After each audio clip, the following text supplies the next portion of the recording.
everyone. I'm Dr. Rekha Mundra from Yavatma. I'm an alumnus of JMC Nagpur. I'm from 1981 batch and passed my obstetric gynec masters in 1989. I'm born, brought up in Nagpur only, and then came to Yavatma after marriage. I have been practicing in this field of obstetric gynec last 30 years in Yavatma. We started a multi-speciality hospital named Sanjeevan in 2008. I have been working as a consultant in the same hospital last 12 years. My fields of interest being infertility and critical care in obstetrics. As ours is a multi-speciality hospital with a referral center, tertiary referral center, we get lot many of patients which are critical from the whole of the district of Yavatma, and that's why we are working in this field last 12 years with us. Last 2 to 3 months, we are facing the epidemic of this coronavirus, and that's why we had to face the lockdown also. During this lockdown period, we had to cut down the current practices, and that's why we could get a lot of time during these 3 months. So I could explore all my hobbies which I was interested in my adulthood and as the childhood. I had been very much interested in seeing movies, actually in the theatres, but we could not go to Yavatma in the theatres.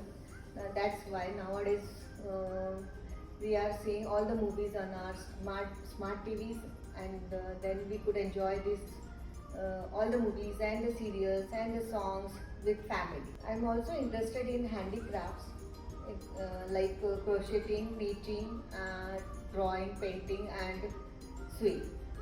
I had been knitting sweaters last all 30 years, and I generally knit 1 to 2 sweaters a year for my family members and myself. I have been crocheting so many things, and now also I am crocheting this tabletop, and generally I go on doing all these things while seeing TV. I'm also I generally cook also, and that's why I shared one of my recipes which my Sasuma taught me, and it is Amka Achar. I hope everybody of you try it and like it. All the guidelines had been put up by our seniors and the president of Foxy also, that how to practice during these COVID times and also post-COVID.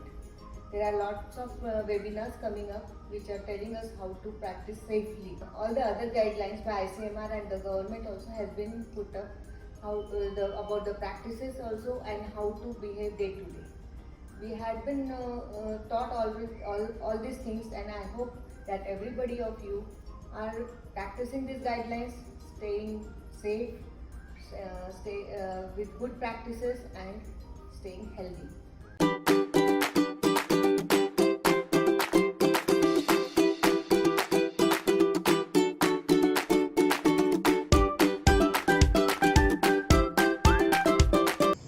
नमस्कार, आज हम बनाएंगे कच्ची carry का अचार। गर्मियों का season है और बारिश भी आ चुकी है, और इस वजह से हम सभी गृहिणियाँ और डॉक्टर्स भी कच्ची कैरी का अचार ज़रूर बनाते हैं। यह रेसिपी मुझे मेरी सास ने सिखाई थी, सो आप लोग भी सीखिए, इसी तरीके से बना के देखिए। ये बहुत ही स्वादिष्ट बनता है कच्ची कैरी का अचार।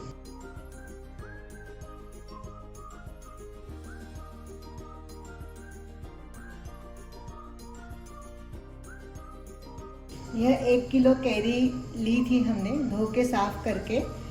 जब इसे काटी तो 750 ग्राम इसकी कैरी की फाँके बनी हैं। उसके अनुसार मैंने ये सारी सामग्री ली है। तो पहली ये सामग्री है, यह है हल्दी, पीसी हुई हल्दी। यह तो कुछ 10 ग्राम के करीब है। फिर सौंफ है, बड़ी वाली सौंफ जो साबुत ली है मैंने, और उसके कुछ आधी सौंफ उसको मैंने बारीक दरदरा पीस लिया है इस तरीके से। यह है दाना मेथी, जिसे हम लोग बघार में तेज करके डालेंगे और इसकी बहुत ही अच्छी सुगंध आती है।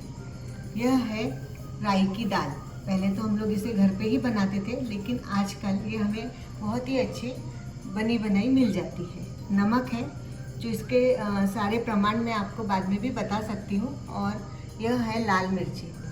यह कुछ बारीक सामग्रियाँ हैं जो लगती हैं इस अचार में। यह है कलौंजी, जिसे प्याज के बीज भी कहते हैं। यह है काली मिर्ची जो साबुत ही डाली जाती है। ये हींग है जिसकी बहुत ही अच्छी खुशबू आती है।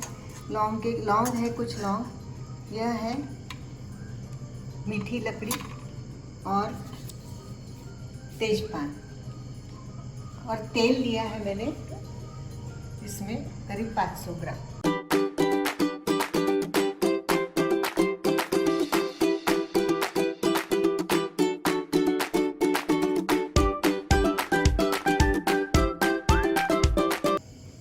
अच्छी तरह गर्म हो चुका है, धुआं उठ रहा है, इसका मतलब तेल अच्छी तरह गर्म हो चुका है। फिलहाल हम उसकी आंच बंद कर देंगे और इसमें सबसे पहले हम लोग हींग डालेंगे। हींग डालने के बाद हम काली मिर्ची डालेंगे। लौंग है हमारे पास में, लौंग डाली जाए। कलमी है, कलमी के 2-3 टुकड़े करके डाले जाए।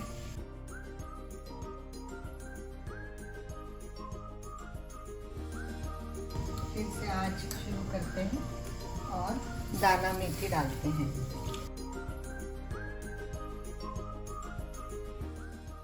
दाना मेथी सीख रही है। इसके साथ ही हम लोग सौंफ, साबुत सौंफ डालेंगे।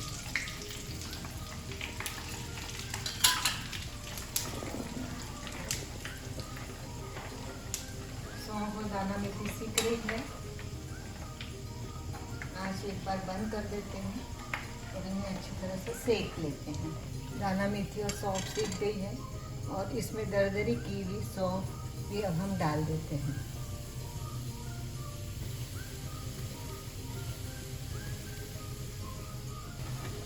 इसे भी अच्छी तरह सेक लेते हैं।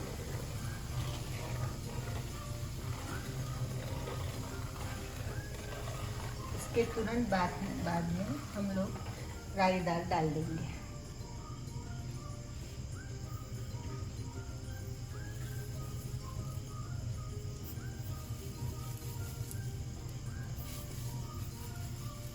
अब आँच बंद कर दी है और धीरे धीरे हमें सारे मसाले भूंज लेना है। मसाले अगर कम सिके हुए लगे तो फिर से आँच लगाकर हम उन्हें सेक सकते हैं। कलौंजी भी अगर पहले से डालो तो जल जाती है।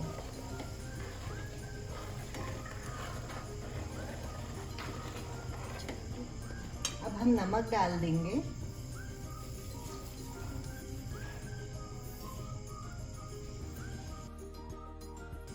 और नमक को थोड़ी देर हिलाएंगे।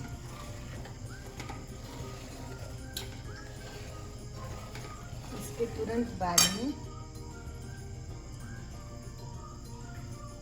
हल्दी,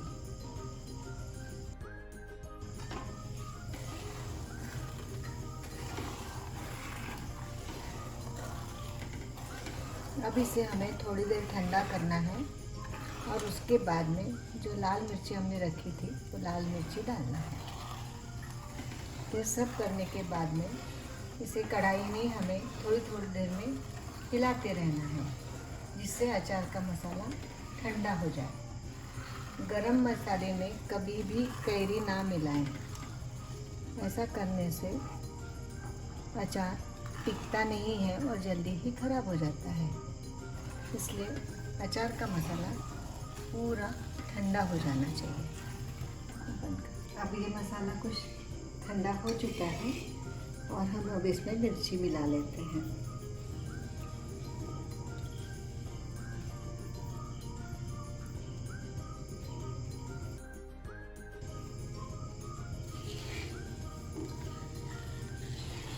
इसी तरह अच्छी तरह हिलाकर अब हमें इसे ठंडा होने को रख देना है। जब यह नॉर्मल रूम टेम्परेचर पर आ जाए तब इसमें आम की फाके मिलाकर इसे ढककर रख देना है और 2 से 3 दिन तक रोज़ हमें उसे अच्छी तरह से मिलाना है।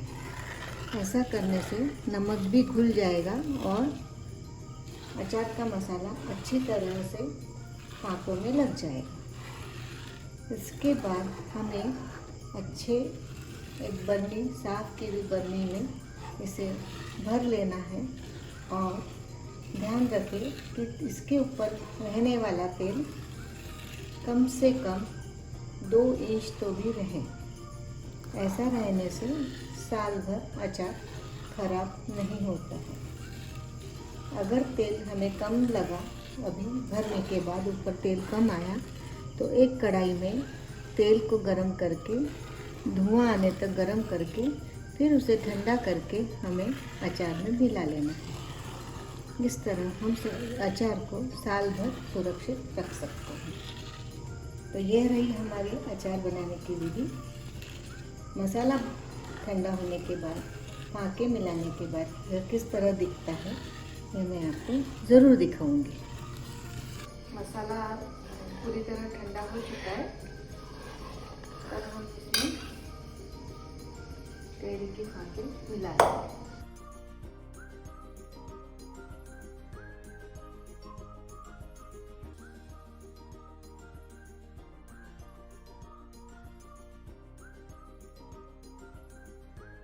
इसे अच्छी तरह से मिला लेना है।